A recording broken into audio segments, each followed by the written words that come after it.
보물이 되는 지식을 찾아 떠납니다. 펼쳐라 고물지도. 네, 오늘 보물이 되는 지식도감 이 이름과 어울리게끔 책으로 시작을 해볼까 합니다. 두 분은 영국 작가 하면 어떤 사람이 가장 먼저 떠오르나요?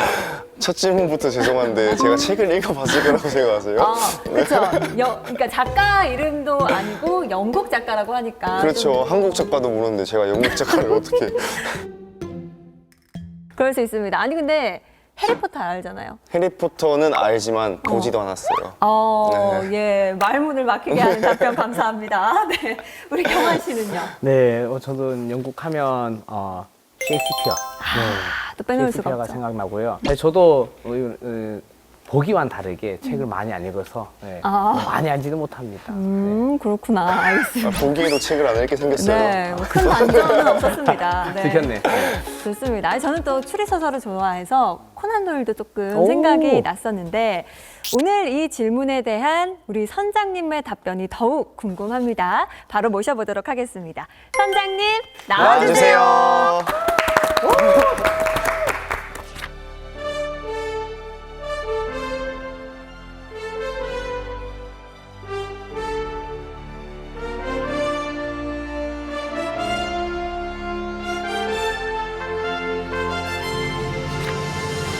선장님, 저희 아까 하는 이야기 들으셨죠? 네.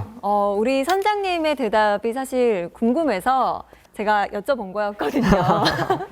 네, 선장님은 영국 작가 하면 어떤 분이 좀 떠오르십니까? 사실 영국은 유명한 작가들이 되게 많죠. 정말 영국이란 나라가 문화가 워낙 풍부한 나라고 또 영문학이 되게 발달해 있잖아요.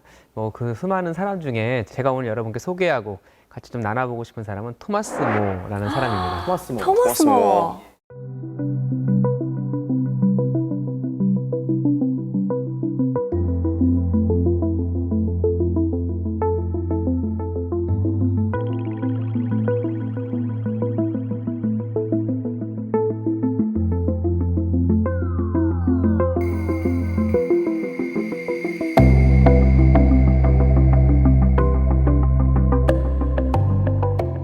토마스 모 들어보셨습니까? 아니요?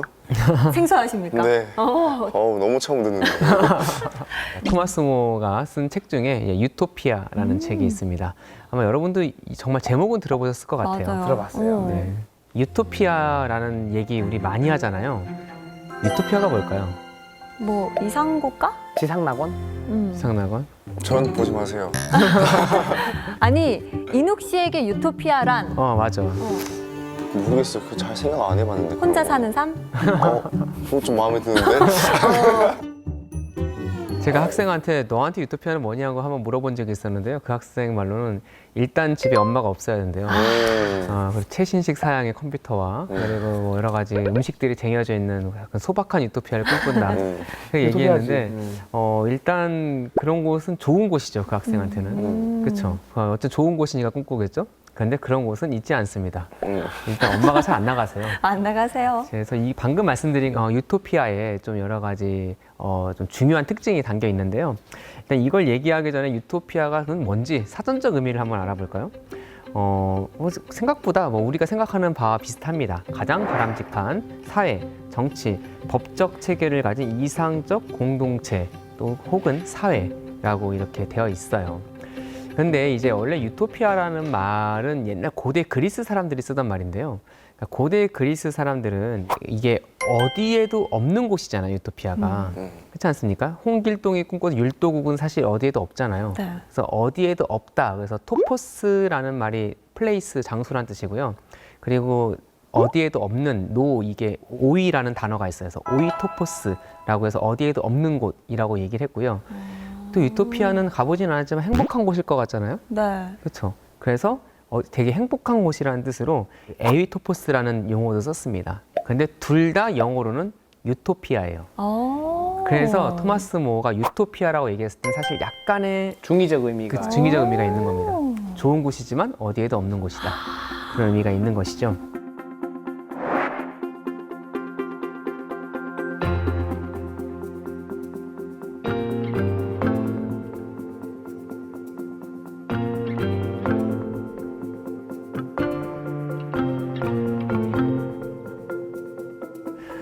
그래서 유토피아에도 종류가 있습니다. 여러분 생각하는 유토피아, 들어본 유토피아 뭐가 있습니까? 들어본 유토피아 방금 말씀하신 율도국도 있고. 율도국도 있고, 천국도 있고. 천국 맞아요. 신선이 온다는 무릉도원도 있고. 무릉도원. 무릉도원. 그래서 그런 곳은 되게 좋은 유토피아죠. 그런데 그런 곳은 또한 어디에도 존재하지 않습니다. 그래서 반대로 유토피아가 꼭 좋을 필요는 없어요. 어디에도 없는 곳이 꼭 좋은 곳만 있는 건 아니에요. 예를 들어서 천국은 좋은 유토피아인데 어디에도 없는 곳인데 나쁜 어디에도 없는 곳도 있죠. 지옥? 지옥. 어. 그렇죠. 지옥도 우리 항상 개념을 갖고 있지만 어디에도 없는 곳이잖아요. 그래서 이런 배드 플레이스, 어디에도 없는 나쁜 곳도 있죠. 이런 장소를 나타내는 말을 우리가 디스토피아라고 얘기합니다. 떠오르는 게 그게 있어요. 그 스타워즈 좋아하시나요? I'm your father. 그죠. 그 I'm your father 하는 그 다스베이더가 사는 그 장소, 그 나라가 어딘지 아세요? 은하제국. 그쵸. 은하제국. 은하제국 보면은 정말 거기는 악이 지배하는, 그쵸. 그리고 정말 독재자가 통치하는 그런 곳이잖아요. 그런 어디에도 없는 곳도 있죠. 방금 말한 디스토피아의 대표적인 소설로 뭐가 있냐면 조지 오웰이라는 사람이 쓴 1984라는 책이 있습니다. 84년에 이런 일이 있을 거야라고 생각해서 쓴 책이 1984예요. 여기에 생각보다 여러분이 아는 단어가 많이 나와요. 예를 들어서 빅브라더. 빅브라더. 빅브라더가 이렇게 막 CCTV로 관찰하고 관찰. 있고 막 그런 생각 하잖아요. 네. 유비쿼터 스테인리스 스크린. 이런 말이 다 이때 나옵니다. 그래서 이 책에서는 뭐냐면 이제 옛날에 생각을 한 거예요. 나중에 핵전쟁이 일어납니다. 세계가 막 찢어지고 부서지고 했다 크게 세 개의 나라 정도로 갈라집니다. 그래서 이제 뭐 오세아니아, 동아시아, 유라시아 이런 세 개의 나라로 크게 갈라지는데 세 나라 모두 너나 할 거 없이 극단적인 전체주의 국가입니다. 그래서 이 세 나라는 끊임없이 전쟁을 하는데 끊임없이 전쟁을 하는 이유는 사실은 뭐 이기기보다는 사회의 불평등을 만들어내기 위해서요. 재화를 어차피 부족하잖아요. 네. 재화가 부족한데 누구는 많이 갖고 누구는 적게 갖고 하려면 사실 이게 전쟁이라는 게 필요합니다. 전쟁이 있어야 그리고 불평등이 있어야 어떻게 보면 자기들의 극단적인 전체주의가 유지가 될 수가 있는 것이죠. 그래서 1984라는 이 책에서는 이런 극단적인 전체주의 국가들이 등장을 하는데요. 주인공인 윈스턴 스미스라는 사람이 살았던 이 오세아니아라는 나라는 크게 이렇게 피라미드 구조로 되어 있어요. 그래서 이제 내부 당원과 외부 당원이 있고 당원은 일종의 지배층입니다. 그리고 80% 정도가 이제 말 그대로 이제 무산 계급이죠. 그래서 사상을 통제하고 싶어 합니다. 한 가지 방법으로는 유비쿼터 스테인리스 스크린으로 사람들을 관리합니다. 감독하고 어떻게 보면 관찰합니다. 그래서 어디에나 아까 보여드린 그 포스터처럼 어디에나 빅브라더는 바라보고 있는 거죠. 다 감시하고 그쵸. 있다는. 곳곳에 이제 텔레스크린이 있기 때문에 어디에나 뭘 하든지 간에 사람들은 빅브라더가 나를 지켜보고 있다는 가능성 때문에 스스로의 행동을 통제하고 말도 함부로 못하게 하죠. 또 하나 방법이 있습니다. 뭐냐면은 말을 관리하는 거예요. 말. 그래서 단어를 바꿉니다. 사실 여러분 우리가 그런 거 있잖아요. 문명이 발달할수록 어휘수가 늘어난대요.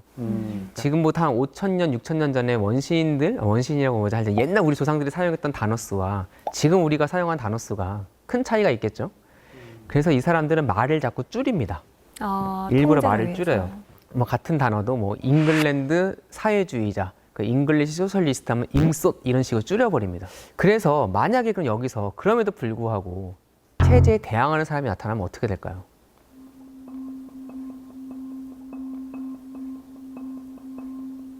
죽겠죠. 죽이죠. 사상범으로 잡혀가겠죠. 근데 일단 쉽게 죽이진 않습니다. 일단 제일 먼저 하는 일은 뭐냐면은 그 이 사람에 대한 모든 기록을 삭제합니다. 스탈린. 그 대표적인 예가 비슷한 예가 있어서 갖고 왔는데 스탈린 옆에서 그 이제 니콜라이 예조프라는 사람이 오른팔 역할을 했었는데요. 권력을 잃어버리자 여기 사라져 버려요. 스탈린의 개 아닙니까? 그렇죠. 이 사람이 존재했다는 것을 이제 없애버리는 그런 작업을 들어가고요. 무섭다. 그 다음에 그 끊임없이 사형을 시키는 것은 상당히 위험한 방법이에요. 왜냐하면 그를 순교자로 만들어 버릴 수가 있어요. 그렇죠. 죽음으로써. 그렇죠. 그래서 오히려 그를 끊임없이 고문하거나 세뇌해서 결국은 그의 사상을 바꿔서 결국은 여기 나오는 윈스턴 스미스라는 사람도 이렇게 반역을 깨하다가 잡혔는데 거기서 결국은 맨 마지막에 세뇌를 당해서 빅브라더에 대한 어떤 애정하는 마음을 갖고 기꺼이 형장으로 가는 그런 모습으로 소설이 끝납니다. 제가 이런 얘기를 하는 이유는 사실 제목 때문입니다. 왜 제목이 1984일까요? 감옥이에요. 왜냐하면 이 책을 썼을 때가 1948년이었습니다. 그래서 그 끝자리 바꾼 거예요. 48을 84로. 예. 한 이 정도의 미래에 이럴 것이다 이런 그래서 건가요? 사실은 그 시대도 반영된 거죠. 1948년이 어떤 때일까요? 1948년? 세계 2차 대전이 끝나자마자 전쟁으로 모든 게 파괴되고 사람들이 사랑하는 가족을 잃었을 뿐 아니라 앞으로 미래가 더 나아질 거라는 걸 생각하기 어려웠을 그때의 지식인 생각할 수 있었던 어디에서 없었던 곳은 바로 이런 디스토피아였던 거죠. 그래서 사실 유토피아는 시대에 따라 행복한 유토피아일 수도 있고 사실 디스토피아일 수도 있습니다. 그래서 여기에 유토피아 공부에 의의가 있는 것 같아요. 무슨 얘기냐면은 이상사회를 건설하는 시도 자체가 이상사회에 대한 생각 자체가 당대의 시대 상황과 사상적 흐름을 반영하는 거죠. 그렇기 때문에 왜 토마스 모어가 이때 이 책을 썼을까를 보면 그때 이런 문제가 있었구나, 이런 고민이 있었구나를 또한 알 수가 있겠죠. 정말 그 전에 홍길동전 배경 이야기 할 예. 때랑 비슷한 느낌이 나네요. 네. 홍길동이 그 시대에 그 율도국을 왜 꿈꿨을까? 사실 그게 그냥 뭐 허황된 얘기가 아니야? 그렇게 할지 모르지만 그 허황된 얘기 속에 담겨 있는 그 시대의 상황이 있는 것이죠. 또한 유토피아 건설 시도는 많은 경우 실패하죠. 실패하지만 실패도 의미 있는 실패가 있잖아요. 흔히 말하는 젖잘싸가 있잖아요. 젖지만 잘 젖잘싸. 싸운 경우가 있잖아요. 그런 것처럼 당대 지성인들을 각성시키고 영향을 끼치고 좀 시간이 흘렀을 때 결국 후대에게 영향을 끼치는 경우가 있겠죠. 그런 점에서 유토피아를 연구하는 의의가 저는 또한 있는 것 같습니다.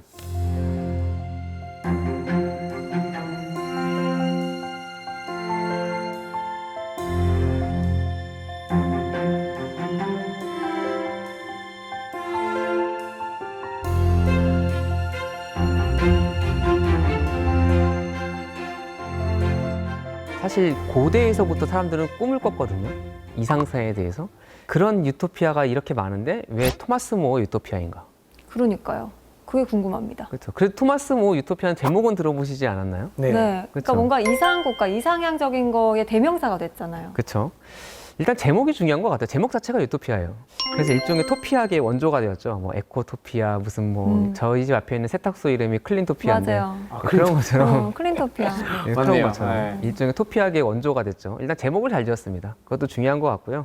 근데 꼭 제목 때문만은 아니겠죠. 여러 유토피아적인 상상과 또 그것을 글로 남겨놓은 것들 중에 토마스 모어의 유토피아가 중요한 이유는 그의 유토피아는 근대적 유토피아를 나타내는 대표작이기 때문입니다.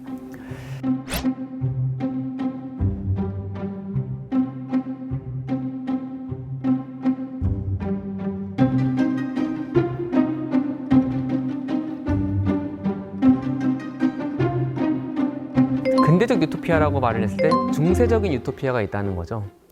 그래서 중세의 사람들도 꿈을 꿨습니다. 이상사회를 꿈꿨습니다. 많이 꿈꿨던 게 천년왕국이에요. 청년왕국이요? 천년왕국. 천년. 천년이라는 건 약간 되게 오래 지속된다는 얘기죠. 네. 그래서 성경의 요한계시록이라는 그 책을 보면 이제 예수 그리스도가 재림하고 이제 모든 사람들이 눈물도 없고 한도 없고 슬픔도 없는 그런 곳에서 하나님과 더불어 사는 그런 사회, 예수 그리스도 다스리는 사회, 그런 천년왕국을 꿈꿨습니다. 십자고는 사실 천년왕국을 자기가 알고 있는 예루살렘에 건설하고 싶어서 간 측면도 있습니다. 그렇지만 사실 매우 구체적이지가 않아요. 그 도대체 뭐 어디 있는 거야? 그쵸? 실체가 없는 느낌이에요. 실체가 없죠. 그래서 토마스 모어 유토피아는 상당히 구체적이고요, 정치적이고요, 그리고 종교적인 성격을 가지고 있는 점에서 분명 이전과는 좀 다른 의미의 유토피아관이 여기서 드러나고 있습니다.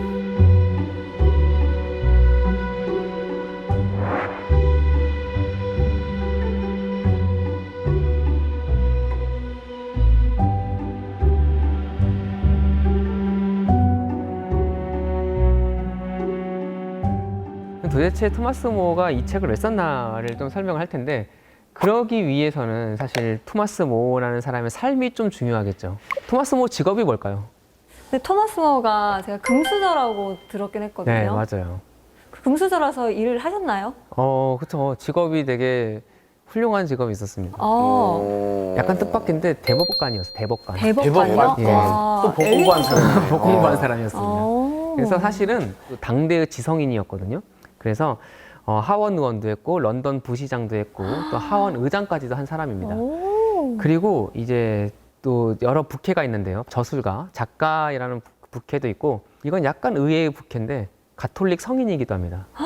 그래서 이 사람은 그 1935년에 비오 11세가 토마스 모를 시성했고요. 성인의 반열에 올렸고 요한 바오로 2세가 정치가의 수호 성인으로 이분을 이렇게 인정을 했죠. 그래서 고 김대중 대통령이 있잖아요. 그분이 가톨릭 신자셨는데 그 세례명이 토마스 모였어요. 그러니까 정치인의 수호 성인이죠. 그리고 어렸을 때 저분이랑 친구였어요. 바로 누구냐면 헨리 8세. 나중에 왕이 되는 헨리 8세. 그러니까 헨리 8세가 원래 왕이 될 운명이 아니었거든요. 왜냐하면 차남이었습니다. 자기 형 아서가 있었는데 자기 형 아서가 그 왕세자 시절에 죽어요. 비 맞아가지고. 비만 맞으면 폐렴 걸려 죽고 그런 일이 있었거든요. 어떤 비를 맞아요? 그냥 비 맞았는데 산성비. 산성비가 있었지. 아, 잠이네. 그래가지고 갑작스럽게 왕세자가 되는데 어쨌든 그래서 어렸을 때 친구인 토마스 모 기억하고 있었겠죠. 그러니까 친분도 있었고 또 당대 지성이고 워낙 정치 경험도 많은 분이어서 대법관이라고 번역을 했는데 일종의 왕의 오른팔 역할을 이제 하게 되는 분이었죠.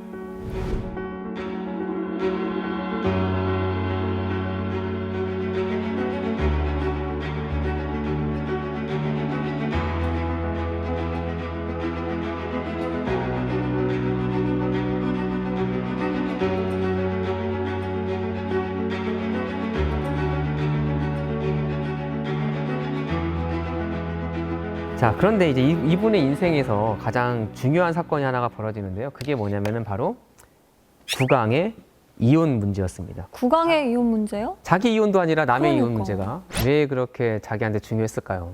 자기가 소개시켜줬나? 아, 그럴 수 있겠다. 자, 이 형이었던 아서가 왕세자 시절에 누구랑 결혼했냐면 당시 이제 1500년대 유럽의 강대국은 신대륙 발견 배우셨죠. 그거를 주도했던 스페인이었습니다. 스페인 공주랑 결혼을 하거든요. 그래서 이제 이게 문제가 되는 거예요. 아버지였던 국왕 헨리 7세가 스페인과의 이 동맹 관계 문제 때문에 돌려보내는 게 좀 여러 가지로 좀 무리가 있었던 거죠. 그리고 왕자와 공주의 결혼은 되게 돈이 많이 오가는 큰 비즈니스입니다. 그래서 받은 돈이 있는데 그걸 돌려줘야 돼요. 그래서 이 문제 어떻게 해결하지 하다가 설마. 뜻밖의 해결책을 내는데 8세랑 결혼을 해요? 헨리 8세, 즉 동생이었던 이제 왕세자가 된 헨리 8세랑 결혼을 시킵니다. 이게 형수님이잖아요. 사랑과 전쟁이라 나올 만한 그런 얘기잖아요. 지금부터 뭐 설명할 내용은 사랑과 전쟁을 뺨칠 만한 그런 얘기들인데 재밌겠다. 처음으로 눈을 크게 뜨시는 것 그러니까요. 같은데요. 그래서 이제 왕 결혼을 시킵니다. 헨리 8세가 사실 자기보다 나이도 많은 형수님이랑 결혼하고 싶었겠습니까마는 또 이제 왕이니까 또 나라를 생각해서 그 결혼을 받아들이죠. 근데 지금의 눈으로도 말이 안 되고 당대에도 말이 안 됐어요. 그래서 교황이 특별히 허락을 해줍니다. 그러니까 안 되는 일을 교황한테 졸라서 사실은 이제 되게 만들었던 거죠. 근데 문제가 뭔가 왕자가 안 태어나는 거예요. 그래서 딸 하나가 태어났습니다. 이제 메리라고 나중에 메리 1세 여왕이 되는데 그래서 당시는 이제 헨리 8세가 속한 튜더 왕조가 이제 만들어진 지 얼마 안 되는 상황이었어요. 그러니까 이제 아직 왕조의 기반이 약해요. 그러니까 아들이 있어야 돼. 아들이 없으면 또 반란도 일어날 수 있고 막 그러잖아요. 그래가지고 이게 상당히 이제 왕의 마음을 이제 혼란하게 하는데 그때쯤 이제 헨리 8세의 눈을 끈 여성이 나타났습니다. 이제 많은 경우도 그렇잖아요. 보면 그때 나타난 여성이 바로 앤 불린이라는 여성입니다. 앤 엠블린. 어떤 것 같아요? 헨리 8세 취향. 그 약간 우리가 아는 영국 여성상과 조금 다르지 않나요? 그러니까 금발의 그런 이미지가 있는데 영국 여성이 약간 그 흑발의 되게 갸름한 그런 얼굴상을 가지고 있죠. 약간 차갑게 생기신 것 차갑게 같기도 생기고 하고. 약간 파도녀라고 네. 말할 수도 있겠는데요. 그래서 실제로도 되게 좀 달랐던 게 어렸을 때부터 이제 직업이 시녀였어요. 시녀 하면은 우리는 뭐 조선시대 사극이나 무술이 그런 거 생각하지만 당시는 집안 좋고 교육받은 여성이 이제 봉사하는 전문직이 시녀였어요. 게다가 해외 취업을 합니다. 프랑스 왕실에 가서 이제 시녀로서 또 오랫동안 해외 취업을 해서 거기서 또 일도 하고 돌아온 일종의 신여성이었습니다. 그러니까 외국어도 되게 잘했어요. 당연히 그랬겠죠. 그러니까 딱 봤는데 헨리 8세 입장에서 되게 다른 거예요. 약간 그 교포필이 나는 막 나면서 이렇게 불어가 섞인 영어도 쓰고 거기다가 되게 생긴 것도 되게 약간 동양적이고 막 그렇잖아요. 그래서 한눈에 반합니다. 한눈에 반해가지고 이제 헨리 8세가 자신의 정부가 되어달라고 해요. 근데 이거를 앤 불린이 거절을 합니다. 이야. 흥미로운 건 이때 헨리 8세가 이미 누구랑 사귀고 있었냐면 앤 불린의 언니와 사귀고 있었어요. 동생일 수도 있어요. 영어는 시스터니까. 아니 지금 일단 현재 부인이 계시고 예. 그리고 엠블린이라는 여성에게 반했는데 예. 실제로 지금 또 사귀고 있는 상대는 엠블린의 시스터. 근데 그런 상황이었는데 앤 불린은 이거를 거절해요. 거절하고 그리고 자기는 정식 부인이 되지 않으면 마음과 몸을 허락하지 않겠다고 얘기를 하죠. 역시. 근데 이게 또 약간 헨리 8세의 마음을 막 달아오르게 한 거죠. 그렇죠. 그렇죠. 이럴 때 오히려 막 그렇죠. 더 이전과는 다르구나, 다른 사람과 다르구나 하면서 너 같은 여잔 처음이야. 그렇죠. 흔히 드라마에 많이 나오는. 그래서 이제 결국은 이혼을 결심하게 됩니다. 그러니까 이거를 우리가 너무 단순하게 보면 물론 뭐 바람나서 새로운 여성이랑 결혼을 하기 위해서 주광지 쫓아내는 거지만 사실 왕의 모든 행위는 정치적이에요. 그렇죠? 그가 보기에는 신생 왕조를 더 튼튼하게 세우기 위해서도 아들이 필요한 측면도 있었죠. 근데 문제는 뭐냐면 이혼이 쉽지가 않아요. 대부분의 기독교 종파는 이혼을 엄히 금하지만 그 중에서도 가톨릭이 지금도 상당히 엄하게 금하거든요. 당대는 더 심했겠죠. 특히나 어렵게 교황의 특별 허가를 받아 결혼한 거 아니에요. 그래서 이거를 이제 앤 불린과 결혼하기 위해서 이혼을 교황청에 이렇게 조심스럽게 청합니다. 근데 당연히 교황이 거절했죠. 그 왕비였던 그 아라곤의 캐서린이라고 그러는데요. 이 사람은 어느 나라 공주죠? 스페인. 스페인. 그러니까 힘센 나라잖아요. 그러니까 이걸 허락해 주기가 쉽지 않았습니다. 그리고 또 교황의 신기를 건드렸던 게 근거로 내놓은 게 있어요. 그러니까 이혼도 근거가 있어야 되잖아요. 네, 이혼 사유. 이혼 사유가 있어야 되잖아요. 네. 뭐냐면 일단 약간 치졸한데 결혼했더니 처녀가 아니었다. 아니 그걸 모르고 결혼한 거 아니지 않습니까? 아니 왜냐하면 결혼할 때 그 아라곤의 캐서린이 자기는 처녀라고 그랬거든요. 그러니까 결혼을 했지만 첫날밤을 치르지 않았다고 해서 이게 사실 결혼 허가에 되게 중요한 영향을 끼쳤었어요. 자기는 사기당했네. 사기 결혼이다. 또 하나는 성경에서 레이기를 보면 엄하게 형수랑 결혼을 금하거든요. 네. 성경 말씀에 어긋난다. 상당히 개신교적인 주장이죠. 그래서 이게 교황의 신기를 또 건듭니다. 그래서 허락해 주지 않아요. 그래서 이거를 추진하라고 했던 사람이 토마스 울지라는 영국의 고위 성직자였는데요. 그 사람이 이 과정 속에서 결국 일을 제대로 못해냈다고 쫓겨나고 그 자리를 대신 차지해서 대법관이라고 번역하는 로드 챈슬러라고 그러는데 국왕의 오른팔 역할을 결국 그 차지하게 되는 사람이 바로 토마스 모어입니다.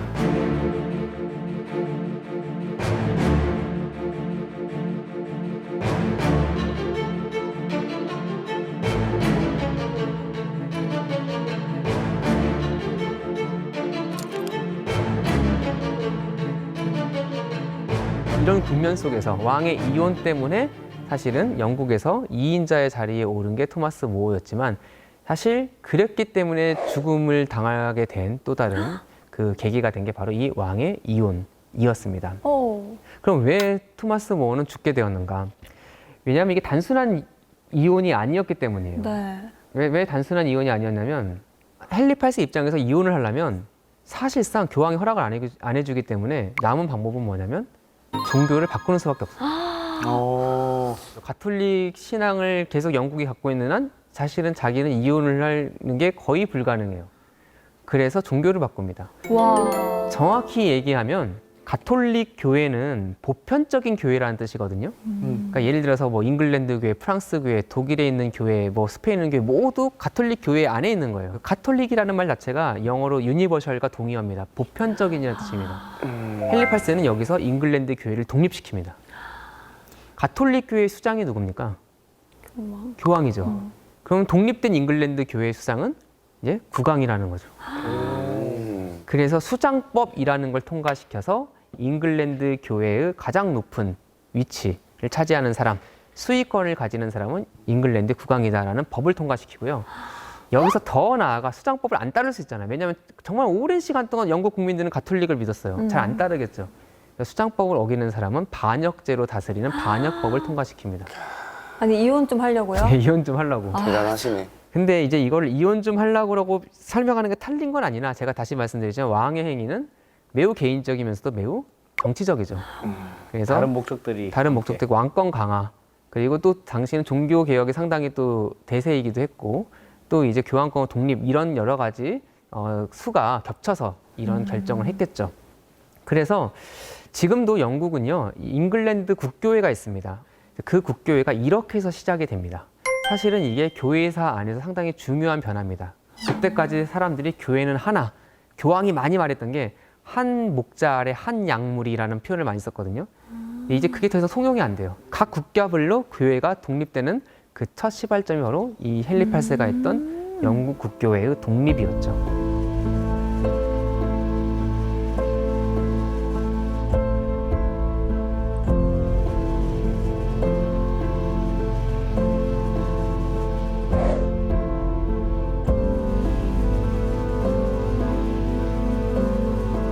자, 그래서 반역법 때문에 실제로 많이 죽습니다.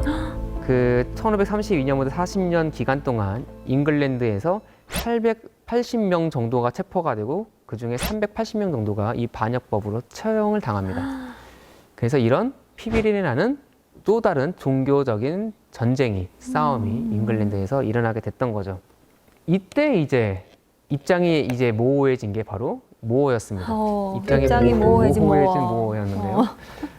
사실 토마스 모어라고 국왕과 잘 지내고 싶은 생각이 없었겠습니까? 뭐 개인적으로는 어렸을 때 친구이기도 하고 또 사실 잉글랜드에서 되게 높은 위치에 지금 올라가 있는데 또 한편으로는 당대의 지식인이자 또 독실한 가톨릭 신자였어요. 두 개의 정체성 사이에서 이제 토마스 모어는 고민을 했죠. 그렇지만 이제 토마스 모어가 택한 길은 국왕에 저항하는 길이었습니다. 반대를 했군요. 예. 사실 이 사건 전까지 정말 토마스 모어는 국왕의 오른팔이라고 해도 과언이 아니었습니다. 국왕에게 매우 협력을 했고요. 특히 자기의 자리를 이용해서 종교 개혁이 잉글랜드에 퍼지지 못하는데 되게 중요한 역할을 했습니다. 뭐 대표적으로 1531년엔 리처드 베이필드라는 사람이 루터의 책을 배포했다는 제목으로 결국 토마스 모어 재판을 받고 화형을 당한 적도 있었습니다. 책 배포한 죄로 사람을 태워주겠다고요? 그렇죠. 그 정도로 이제 어떻게 보면 왕국의 질서를 지키는 것, 종교적 질서를 지키는 걸 되게 중요하게 여겼던 사람이었죠. 그래서 이제 국왕의 측근으로서 어떻게 왕국의 질서를 지키는데 되게 일조한 토마스 모어였는데 입장에 변화가 생기는 거죠. 1530년에 토마스 모어가 헨리 8세가 부탁을 해요. 고위 공직자들한테 이제 혼인 무효 요청을 교황할 때 할 때 우리 그렇잖아요. 지지하면 이렇게 지지 서명해 주잖아요. 그거를 요청하고 특히 토마스 모어한테 요청을 하는데 이거를 모어가 고민 끝에 거부를 합니다. 1년 후에 1531년에 아까 수장법 말했죠. 국왕이 잉글랜드 교회의 머리라는 수장법 통과할 때도 이거를 지지하는 걸 거부합니다. 그리고 결국 1532년에 1년 후에는 로드 챈슬러라고 불렸던 대법관직을 사임하게 됩니다. 어떻게 보면은 토마스 모어가 지금 잘 보면 어떤 길을 걷고 있습니까? 죽음의 길을 걷고 있는 거죠. 그러니까 이게 결코 쉬운 게 아니에요. 맞아. 결코 쉬운 게 아니고 그러니까 인간적으로도 그렇게 쉬운 결정은 아니고 저 잉글랜드의 가장 높은 고위 공직자로서 그 모든 거를 포기하고 간다는 게 결국 쉽지가 않죠.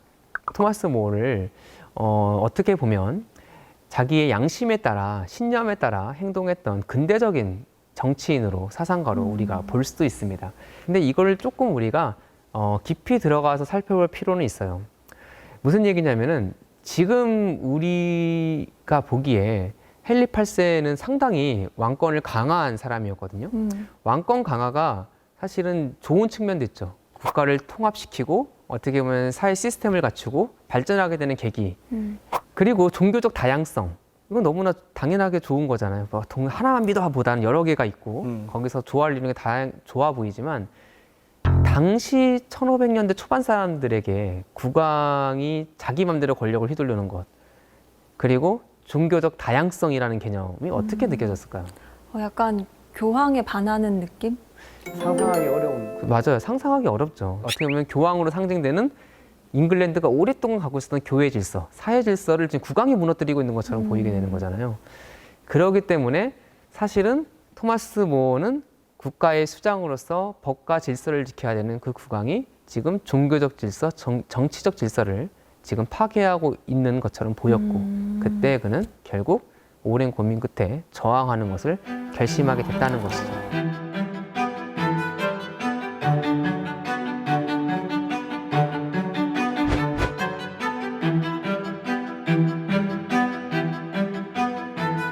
그래서 어떻게 됐을까요? 죽었을 것 예, 이제 같아요. 끝은 좋지 않습니다. 1535년에 결국 감옥에 갇히게 되죠. 옛날에 우리나라 서대문 형무소에 여러 정치범들이 갇혔던 것처럼 런던엔 런던탑이라는 게 있습니다. 여기 유명한 사람들 많이 갇혀 있었어요. 예를 들어서 앤 불린도 나중에 거기에 들어가고요. 앤 불린이 낳은 딸 엘자베스 1세도 그 런던탑에 갇힌 적이 있거든요. 그리고 사실 법률가잖아요. 처음에 묵비권을 행사합니다. 그럼 너는 이제 수장법에 대해서 어떻게 생각하냐?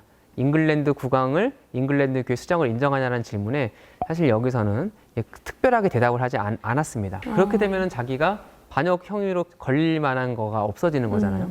근데 그때쯤 등장하는 게 이제 거짓 증인들이죠.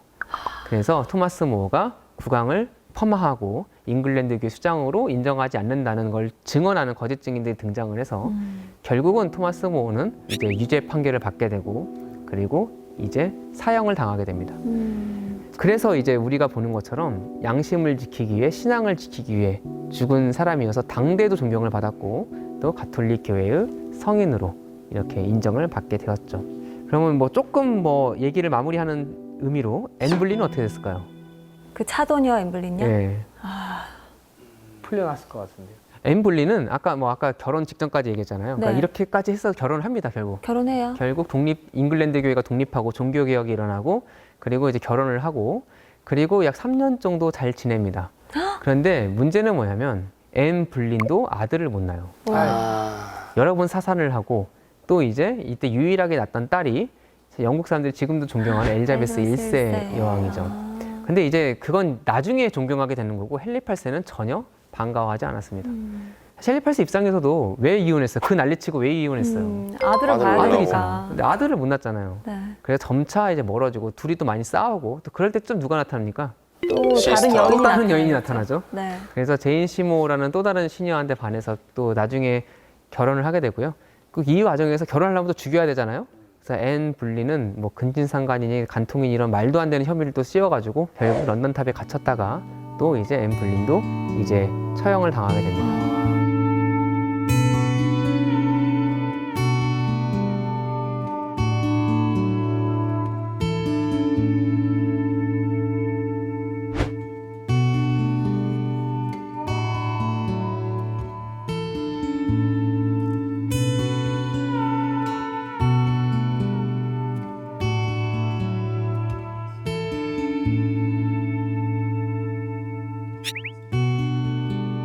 이런 배경 속에서 이런 파란만장한 인생을 살았던 사람이 바로 토마스 모어고요. 그 사람이 썼던 책이 뭐냐면 바로 유토피아라는 책이죠. 서설이 길었는데 그럼 요새 유토피아 얘기를 한번 들어가 볼게요. 아까 제가 유토피아적 시도가 당시 상황을 반영한다고 했잖아요. 그래서 근대로 접어드는 시기 유럽 사회의 변화를 반영하는 작품입니다. 국왕이 사실 중세 때는 그렇게까지 힘이 세지 않았어요. 중세 생각하면 떠오르는 게 뭐 각 성이 있고 성에 영주가 살고 막 공주가 있고 이게 뭘 말합니까? 중앙 집권이 잘 안 됐다는 얘기예요. 그렇죠? 이때부터 중앙 집권이 되고 왕이 국왕이 전행을 하기 시작합니다. 상당히 새로운 현상이에요. 그리고 그게 그렇게 바람직하게 보이지 않았죠. 종교개혁, 정말 상상하기 어려운 사건입니다. 1000년간 서유럽의 종교는 하나였어요. 근데 갑자기 막 루터가 나타나고 깔뱅이 나타나고 종교가 여러 개가 돼요. 이런 변화가 이 책 서두에 나와요. 지금 사회에 막 여러 가지 변화가 있어요. 그래서 여기서 주인공이 유토피아라는 책의 주인공이 토마스 모어예요. 놀랍죠? 자기가 나와요. 네. 근데 이 사람이 직접 얘기를 하는 게 아니라 라파엘 히슬러다이우스라는 그 선장이 세계 각지를 여행하고 돌아와서 토마스 모어랑 얘기를 하는 식으로 처음에 얘기하는 게 뭐냐면요. 도둑 문제예요. 도둑.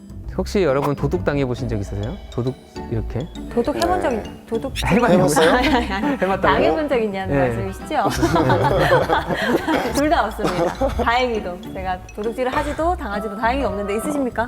수습 어떻게 하시나요? 되게 당시 도둑이 많았어요. 뭐 잡범부터 시작해서 심각한 도둑까지. 특히 런던에. 그래서 너무 지금 많다.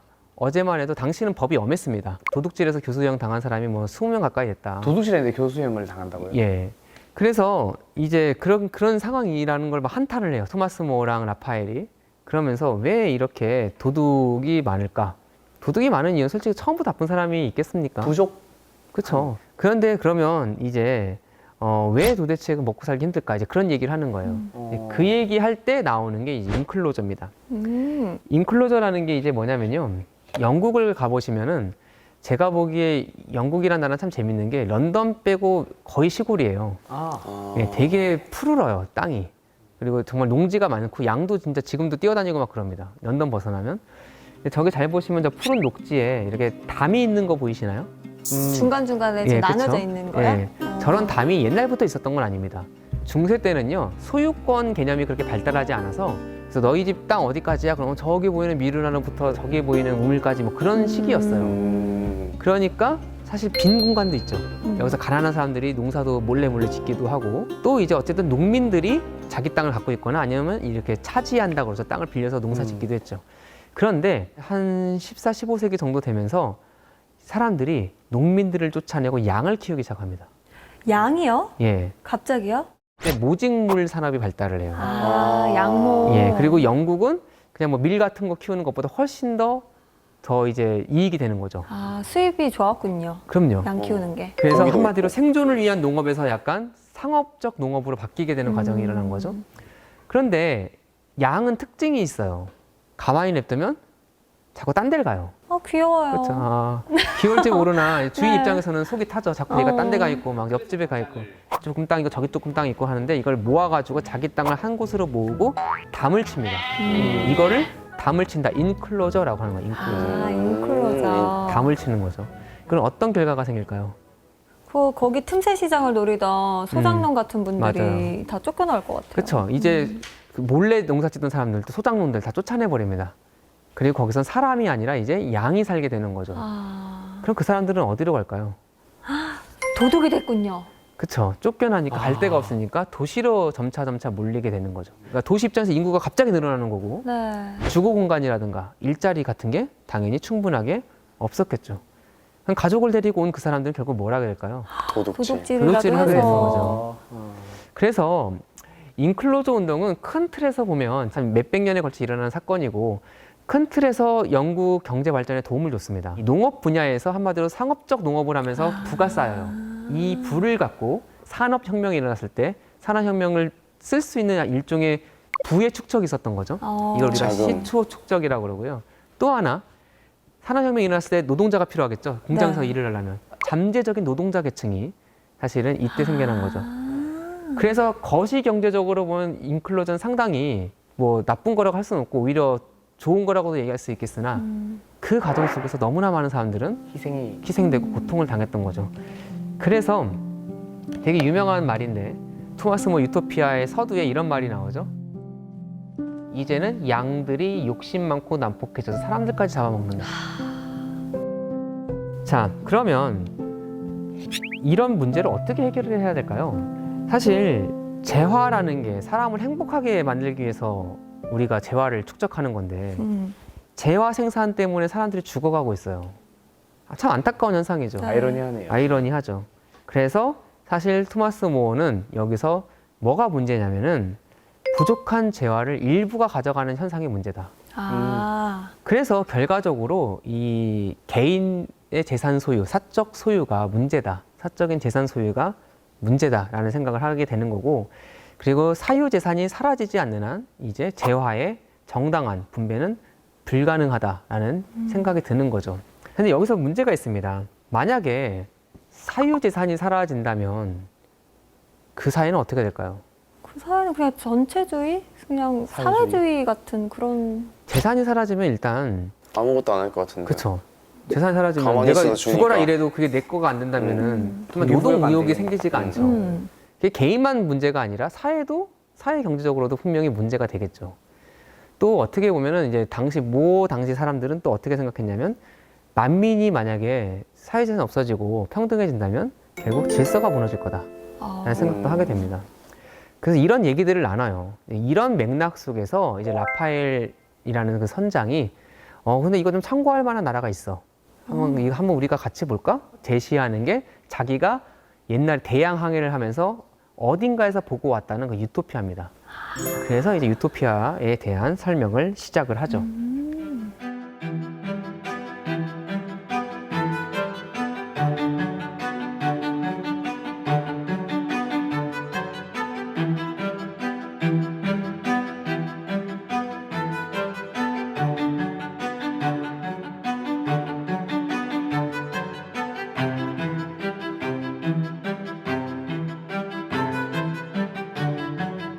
유토피아 그 얘기로 가는 게 상당히 오랜 시간이 걸렸어요. 너무 이제야 재밌어요. 유토피아 내용 나옵니다. 너무 재밌습니다. 유토피아는 어딜까요? 어딘가 있는 나라입니다. 멀리 있는 어딘가 나라입니다. 있지만 어디에도 그렇죠? 없는 곳. 사실 어디에 있다고 말을 해도 문제야. 그래서 사람 찾아가면 어떡해요? 맞아. 그렇죠? 그래서 어딘가 있는 섬나라입니다. 신대륙 어딘가 있는 섬나라. 그런데 어딘가 있는지 명확하게 얘기는 안 하지만 되게 구체적으로 그곳을 묘사합니다. 54개의 도시가 있어요. 유토피아 안에. 근데 모두 도시가 똑같습니다. 또 그 도시 안에 들어가면 그 집이 모두 구조가 똑같아요. 무서워요. 별로다. 그리고 가족은 15명 이내고요. 15명이 넘어가면은 강제적으로 분가를 해야 됩니다. 내 가족인데도요. 그러니까 이게 중요한 게 경제 단위인 거예요. 경제 단위. 그 가족이 자급자족해서 경제 단위 15명으로 받고요. 그리고 이제 결혼을 해야 되잖아요. 처녀 총각이 이제 단체로 맞선을 보거든요. 단체로 맞선을 미팅이네요. 보는데 더 충격적인 건 네. 모두 나체로 맞선을 봐요. 아, 그러는 이유는 첫 번째로 이혼이 어렵기 때문입니다. 그래서 혼전 성교 시 사면이 없을 경우에 결혼을 못 하고요. 간통을 하게 되면은 처음엔 노예가 되고 또다시 그 짓을 저지르면 사형에 처합니다. 그리고 부부가 이혼하려면 국회 동의가 필요해요. 그리고 이제 더 나아가 생산 방식도 중요하겠죠. 네. 여러분이 눈치를 챌 수도 있는데 당연히 여기도 공동 생산을 합니다. 아. 그래서 모든 시민이 하루에 6시간 정도 일을 해야 됩니다. 근데 유일하게 이 노동이 면제되는 직업이 있어요. 뭘까요? 종교와 관련된 사람들. 국회. 바로 교수들입니다. 학자들. 아. 그냥 그들은 정신 노동이 노동으로 인정이 되는 거예요.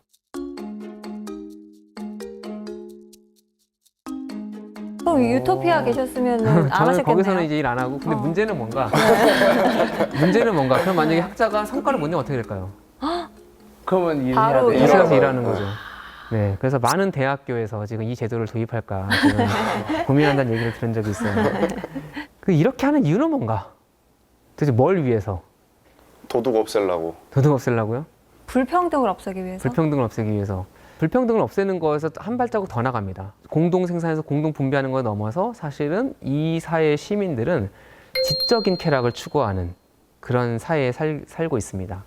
무슨 얘기냐면 모두가 이렇게 공동 노동을 하는 이유는 사실은 나중에 공부할 수 있는 여유 시간을 갖기 위해서예요.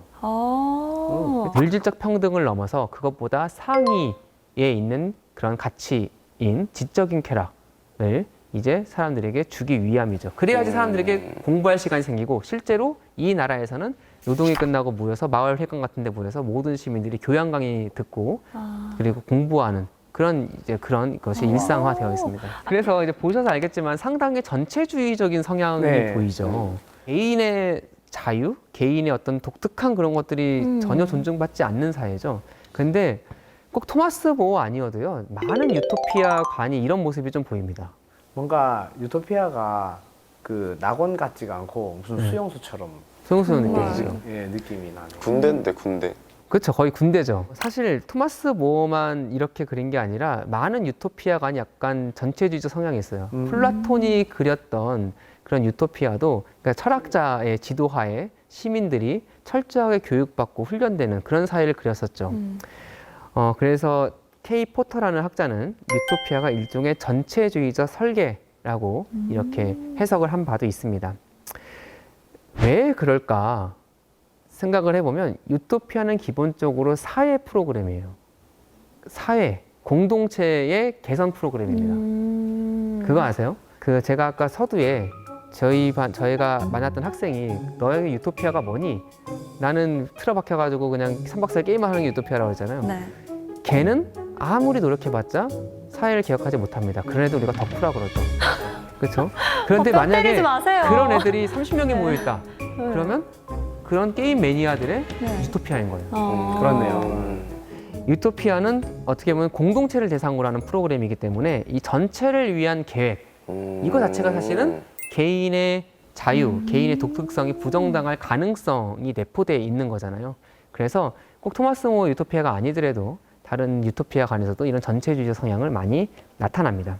그래서 이런 전체적인 지배, 억압 이런 것들이 어떻게 표현되느냐, 어느 정도까지 표현되느냐에 따라서 사실은 어떤 유토피아는 행복한 유토피아로 그려지고 어떤 유토피아는 디스토피아처럼 그려지고 하는 것 같아요.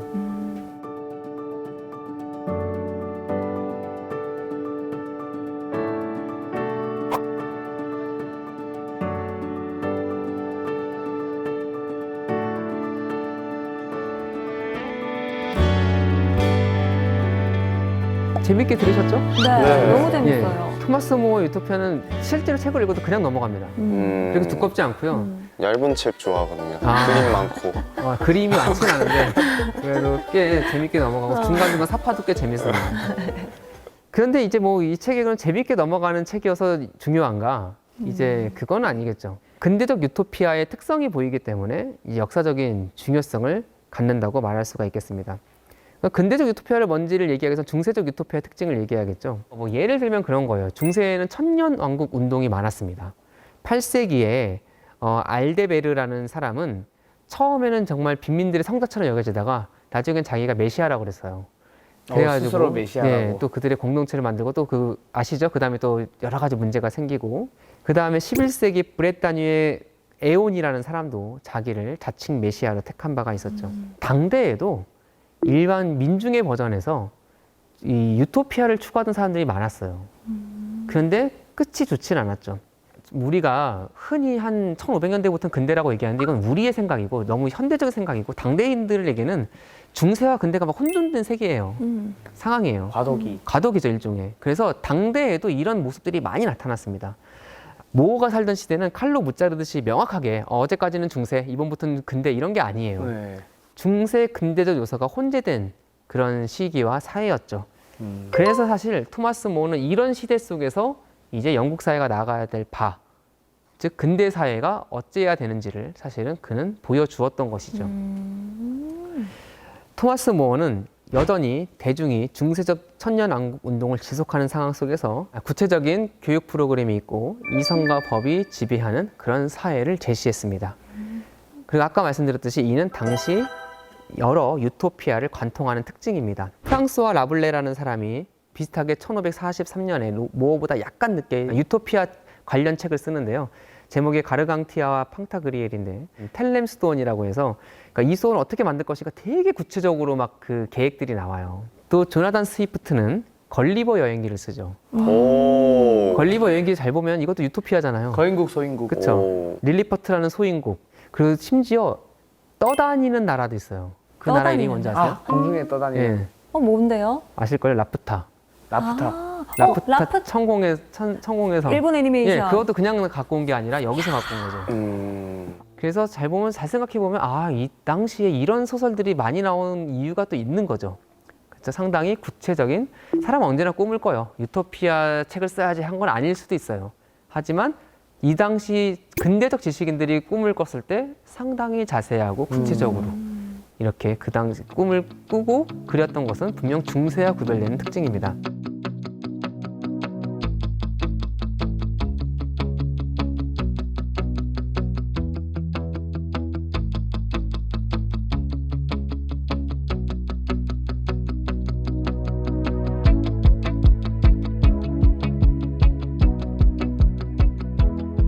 토마스 모의 유토피아 자체는 엠블린 사건보다 10년 더 전인 1516년에 쓰여졌습니다. 그러나 이 책에서 나타난 모어의 유토피아관을 이해했을 때 왜 토마스 모가 그렇게 행동했는지를 우리가 알 수 있죠. 그는 일단 독실한 가톨릭 신자였습니다. 그런 점에서 가톨릭 수호 성인으로 지금도 존경을 받겠죠.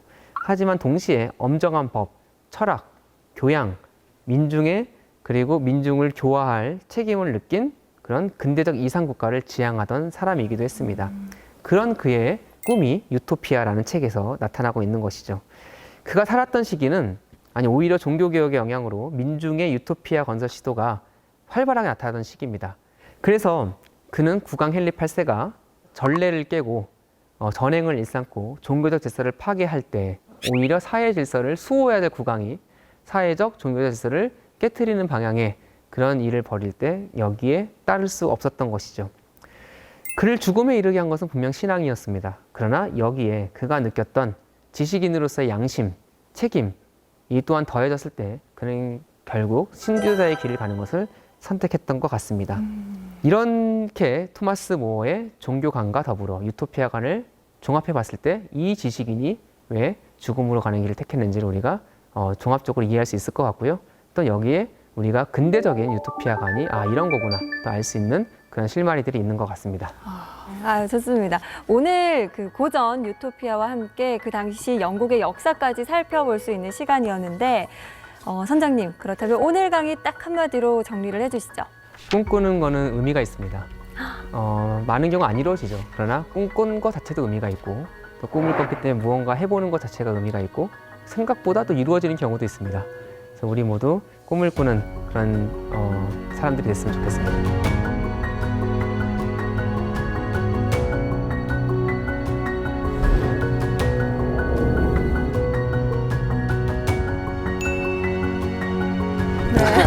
오늘 N 분들이 들으면 좋으실 만한 꿈꾸는 건 뭐든지 다 의미가 있다. 좋습니다. 오늘 한마디씩 어땠는지 한번 들어볼게요, 인욱 씨.